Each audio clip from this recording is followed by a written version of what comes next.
ہم نے new York میں ایک جگہ مسجد بنانی تھی، تو ہمارے ساتھی تھے، وہ مجھے کہنے لگے کہ حضرت آپ واشنگٹن سے یہاں آ جائیں تو مسلمانوں کے لیے ایک مرکز بن جائے گا، پورے علاقے میں مسجد نہیں ہے۔ ہم نے کہا بہت اچھا۔ چنانچہ میں واشنگٹن سے اپنے بچوں کو لے کے نیو یارک آ گیا۔ اب جس جگہ پر آئے وہاں ارد گرد مسلمان بھی کافی تھے، مگر کافروں کا علاقہ تھا، یہودی بہت رہتے تھے۔ وہاں پہ مسجد کا بنانا ایک بڑا چیلنج تھا۔ پلاٹ خریدیں، پھر پلاٹ کی اپروول نہیں ملتی، پھر کنسٹرکشن ہو جائے تو 100 اور پابندیاں۔ تو میں نے اس دوست کو مشورہ دیا، ہم پلاٹ خرید کے مسجد بنائیں گے نا تو پگڑی داڑھی والوں کو اپروول کسی نے نہیں دینی، وہ کہیں گے یہ فنڈامنٹلسٹ کہاں سے آ گئے۔ اس لیے بہتر یہ ہے کہ ہم کوئی بنی بنائی جگہ خریدیں اور وہاں پر بس عبادت شروع کر دیں۔ اس نے کہا جی بنی بنائی جگہ کا کیا مطلب؟ میں نے کہا کوئی ایسی عمارت ڈھونڈیں جو بنی ہی عبادت کے لیے ہو، ہمیں اس کا یوز پرمٹ تبدیل کروانے کی ضرورت پیش نہ آئے، ہم بھی عبادت شروع کر دیں گے۔ چنانچہ ایک سینیگاگ تھا، یہودیوں کی جو مسجد ہوتی ہے اس کا نام سینیگاگ ہوتا ہے، وہ بنا ہوا تھا اور وہ بکنے کے لیے تیار تھا۔ یہودی اپنے لیے اور جگہ پہ بڑی عبادت خانہ بنانا چاہتے تھے اور اس کو بیچنا چاہتے تھے۔ اب ان کے سینیگاگ کو کون خریدے؟ کوئی خریدار نہیں تھا۔ خیر ہم نے پتہ کیا تو پتہ چلا کہ وہ $9 لاکھ کا وہ ہمیں بیچ دیں گے۔ تو میں نے ساتھی کو کہا کہ بھئی ہمیں یہ چیز ایسی نظر آتی ہے کہ ہم کوشش کریں تو اس کو خرید پائیں گے، بہت زیادہ قیمت بھی نہیں ہے، ڈویبل ہے، اس کے لیے کوشش کرو۔ اس نے کہا حضرت اس $9 لاکھ کا کیا کریں گے؟ میں نے کہا اللہ سے مانگیں۔ کہنے لگا ظاہر میں بھی تو کچھ کرنا پڑے گا۔ میں نے کہا دیکھو بھائی ظاہر میں جو یہ فنڈ ریزنگ ہے نا، یہ ہم نے تو کبھی کی نہیں، چندے کی اپیل ہم نے کبھی کی نہیں۔ الحمدللہ ہم نے اپنے بزرگوں سے یہی سیکھا ہے کہ اللہ سے مانگو اللہ دے گا، تو بس ہم اب بھی اللہ ہی سے مانگیں گے، بندوں سے نہیں مانگیں گے۔ اس نے کہا حضرت اس کا کوئی طریقہ؟ میں نے کہا اس کا طریقہ یہ ہے کہ سب سے پہلے تو آپ کاروباری بندے ہیں، جتنے پیسے آپ دیں گے آپ لگائیں، اور میں آپ کو گارنٹی دیتا ہوں کہ آپ کو 10 گنا اللہ واپس لوٹائیں گے۔ وہ تو حیران ہی ہو گیا، کہتے اچھا 10 گنا مجھے دنیا میں مل جائے گا؟ میں نے کہا ہاں آخرت میں تو بہت کچھ ملے گا، دنیا میں بھی 10 گنا آپ کو واپس مل جائیں گے۔ کہنے لگا پھر تو میں ہمت کرتا ہوں۔ وہ گیا، اس نے جا کے بیوی سے مشورہ کیا، بچوں سے مشورہ کیا، سب کے اکاؤنٹ میں جتنے پیسے تھے تو اس نے $9 لاکھ اکیلے بندے نے پورے کر کے میرے پاس آ گیا۔ حضرت میں نے اپنے اکاؤنٹ سے، بیوی کے اکاؤنٹ سے، بچوں کے اکاؤنٹ سے جتنے پیسے تھے سب اکٹھے کر لیے اور $9 لاکھ میں نے جمع کر لیے ہیں۔ میں نے کہا ٹھیک ہے پھر کل چلیں گے، پیمنٹ کر کے اس کو خرید دیں گے۔ اگلے دن ہم گئے اور ہم نے جا کے اس کی ڈیل مکمل کر لی اور ہمیں چابی مل گئی، اور ہم نے آ کے اس کی صفائی کی جگہ کی اور اذان دے کے نمازیں شروع کر دی۔ وہاں کے مسلمان بڑے حیران کہ جی مسجد کھل گئی تو کیسے کھلی؟ چندہ تو کسی نے کیا نہیں۔ اب اس کے بعد جو آتا کہ جی چندہ تو کیا نہیں، مسجد کیسے کھلی؟ وہ کہتا تھا حضرت صاحب سے پوچھو۔ تو سارے لوگ میرے پاس، حضرت جی یہ مسجد کیسے کھل گئی؟ میں کہتا بتاؤ بھائی یہ گھر کس کا ہے؟ کہتے اللہ کا ہے۔ میں نے کہا پھر جس کا گھر ہے اسی نے خریدی ہے نا، اسے پوچھو۔ پھر گھر اللہ کا ہے تو اللہ ہی نے خریدی نا، گھر تو اپنا انسان خریدتا ہے نا، تو اللہ نے خریدی ہے تو اللہ نے کوئی بندوبست کیا ہوگا، اللہ سے پوچھو اللہ آپ نے کیسے اس کو جو ہے نا وہ خریدوا دیا۔ چپ ہو جاتے لوگ۔ ہم نے بالکل کسی کو نہیں بتایا کہ کس نے خریدی، کیسے خریدی، بس نماز شروع کر دی، جمعہ شروع کر دیا۔ اب وہ بندہ جس نے $9 لاکھ خرچ کیے تھے نا میرے پاس آیا, مجھے کہتا ہے حضرت میں نے تو پوری زندگی میں جو کمایا تھا آپ کے اعتماد پر میں نے سب کچھ لگا دیا, اب میرا کیا بنے گا؟ میں نے کہا آپ کو 10 گنا ملے گا, آپ نے تو نفع کا سودا کیا. حضرت آپ گارنٹی دیتے ہیں؟ میں نے کہا بھئی تحریر لکھو, میں ہاتھ اور پاؤں دونوں کے انگوٹھے لگا دوں گا. تو وہ مسکرا پڑا کہ اچھا آپ کو اتنا یقین ہے کہ مجھے ملے گا؟ میں نے کہا ہاں ملے گا.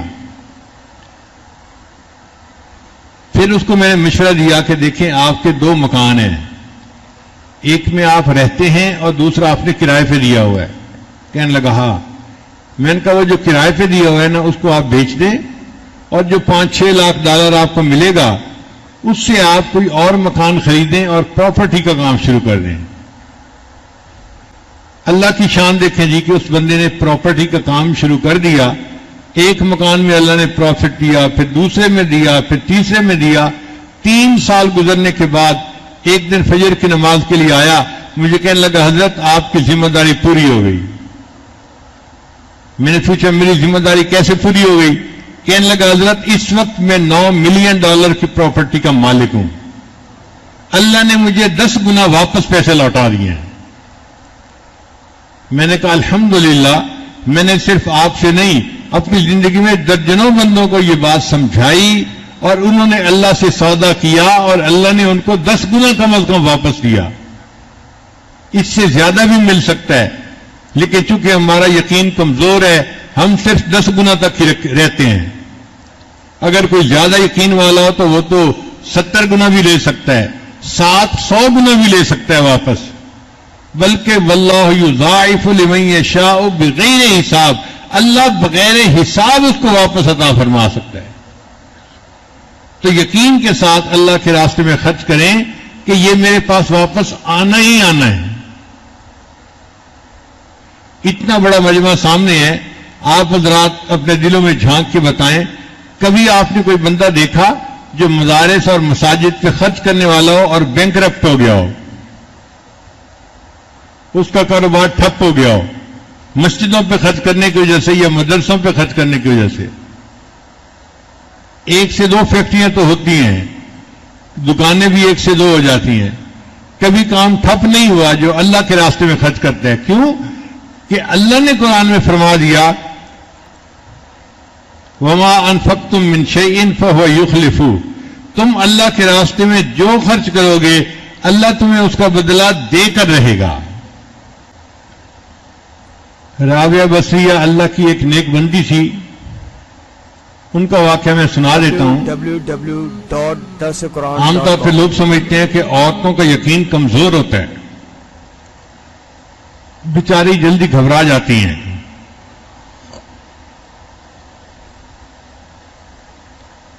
جی ہاں, ہماری عورتوں کا یقین کمزور ہوتا ہے اور وہ جلدی گھبرا جاتی ہیں کیونکہ ان کا یقین کسی نے بنایا نہیں ہوتا. جن کا یقین بنا ہوا ہوتا ہے وہ پہاڑ کی طرح مضبوط ہوتی ہیں. تو رابعہ بصریہ اللہ کی وہ بندی تھی جس کا یقین بنا ہوا تھا. اللہ کی شان دیکھیں, ایک دفعہ ان کے گھر مہمان آ گئے. اب جو گھر میں کام کرنے والی باندی تھی پریشان تھی کہ اتنے مہمان آ گئے اور گھر میں کچھ ہے نہیں ان کو کھلانے کے لیے, تو رات کے کھانے کا کیا بنے گا. دروازہ کھٹکھٹایا گیا, ایک بندہ آیا. رابعہ نے اس باندی کو کہا کہ جا کے پوچھو کون ہے.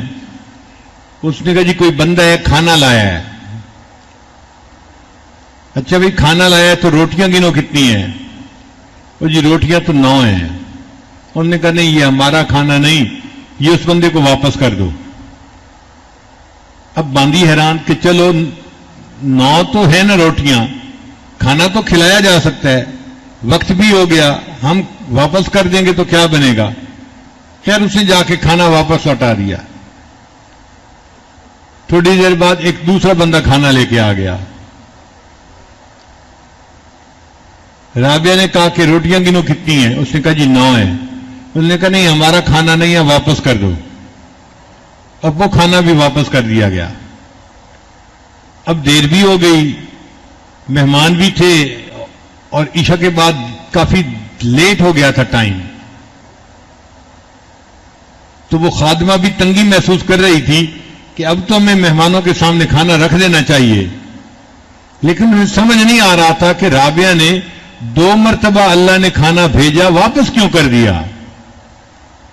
لو جی تیسری مرتبہ پھر کھانا آیا، رابعہ نے باندی کو کہا کہ روٹیاں گنو، اس نے کہا جی 9 ہیں، اس نے کہا بھائی میں نے کہا یہ ہمارا کھانا نہیں ہے، واپس بھیجو۔ تو باندی کہنے لگی کہ رابعہ وجہ کیا ہے کہ آپ 9 کا عدد سن کے ریجیکٹ کر دیتی ہیں کہ میرا کھانا نہیں کسی اور کا ہے؟ رابعہ نے کہا سنو، صبح میرے گھر 1 روٹی تھی، میرے گھر میں ایک فقیر مجھ سے مانگنے کے لیے آیا تھا اور میں نے اپنی روٹی اٹھا کے فقیر کو دے دی تھی، میں نے 1 روٹی دی تھی، اب اس کے بدلے اللہ نے مجھے 10 روٹیاں بھیجنی ہیں، 9 نہیں ہیں، 9 کیوں ہیں؟ جب اس نے کہا کہ یہ 9 کیوں ہیں تو باندی نے معافی مانگی، آئی تو ہمیشہ 10 ہی تھی، ہر دفعہ 1 روٹی میں نے اپنے لیے الگ کر لی تھی۔ رابعہ نے کہا اچھا اگر 10 آئی ہیں تو پھر یہ میرا رزق ہے جو اللہ نے بھیجا ہے، مہمانوں کو کھلا دو۔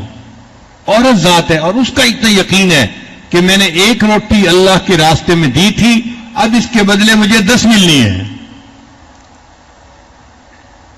تو 10 گنا اللہ دیتے ہیں جو اللہ کے راستے میں خرچ کرتا ہے۔ اور اللہ تعالیٰ ایسے بندے کے رزق میں کمی نہیں آنے دیتے جو اللہ کے راستے میں خرچ کر رہا ہوتا ہے۔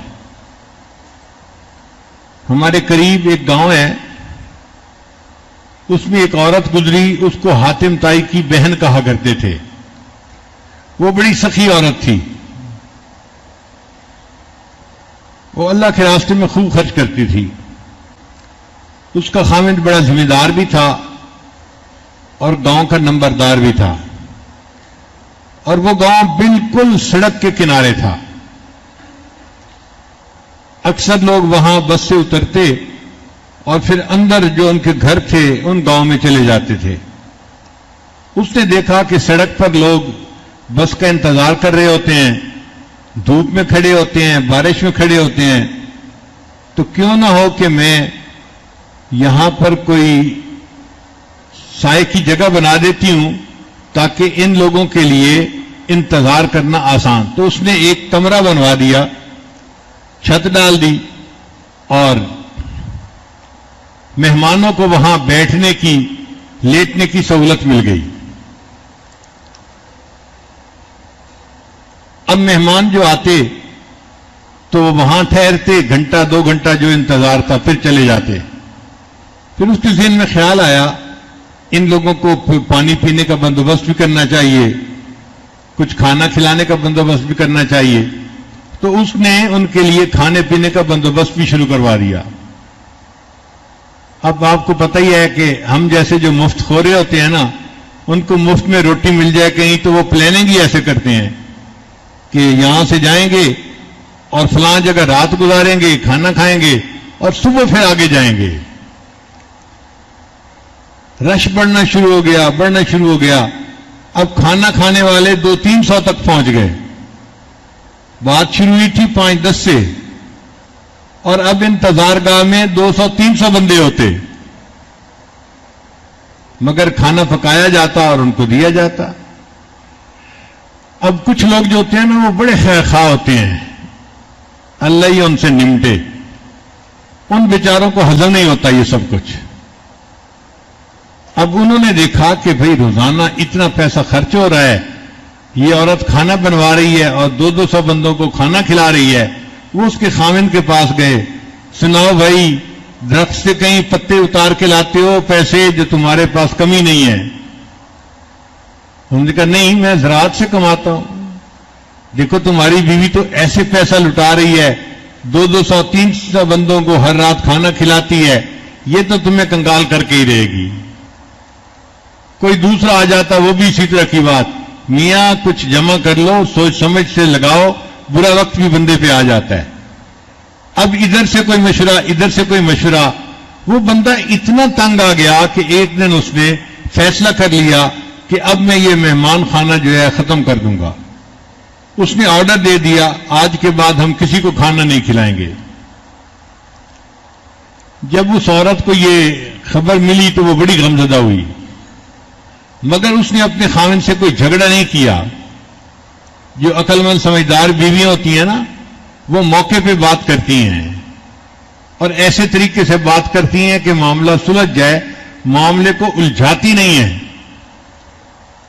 چنانچہ وہ غمزدہ بیٹھی تھی، ڈپریس تھی، خاوند گھر آیا، اس نے پوچھا بیوی سے کیا ہے آج بڑی مغموم لگ رہی ہو؟